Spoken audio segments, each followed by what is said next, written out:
তোমাদের সামনে উপমান এবং উপমিত কর্মধারয় সমাস নিয়ে হাজির হয়েছি। শুরু করার আগে তোমাদেরকে জানিয়ে রাখি, আমার প্রত্যেকটা এই লেকচার শিট ভিডিও ডিসক্রিপশান বোর্ডে দেওয়া থাকবে, তোমরা সে জায়গা থেকে নিয়ে পড়তে পারো। উপমান কর্মধারয় সমাস কাকে বলে? যদি দুটি শব্দ তুলনা করা যায় তবে সেটি উপমান কর্মধারয় সমাস।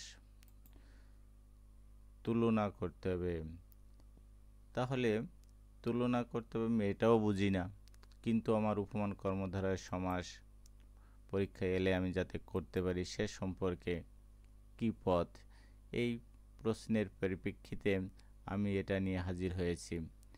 যেমন অরুণ রাঙা, প্রত্যেকটা প্রদত্ত শব্দে একটা বিশেষ্য থাকবে পূর্বে এবং বিশেষণ থাকবে পরপদে।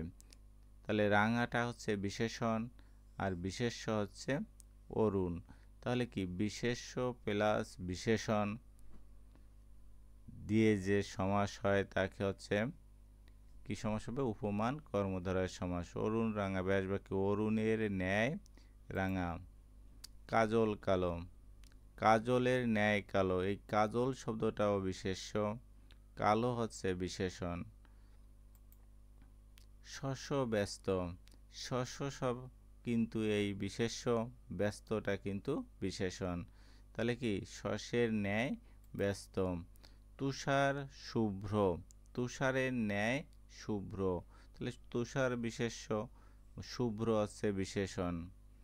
দেখো কত সহজে কিন্তু আমরা একটা বুঝতে, অর্থাৎ দুইটা শব্দমত আমরা মনে রাখবো, বিশেষ্য প্লাস বিশেষণ, তাহলে আমরা উপমান কর্মধারয় সমাস আমাদের বুঝতে বা পরীক্ষায় নির্ণয় করতে কোনো কঠিন বা দ্বিধাদ্বন্দ্বে আমরা ভুগব না। কুসুম কোমল, কুসুমের ন্যায় কোমল। তোমরা ডান সাইডের এটা পরে আরও একটু বিস্তারিত জেনে নিতে পারো।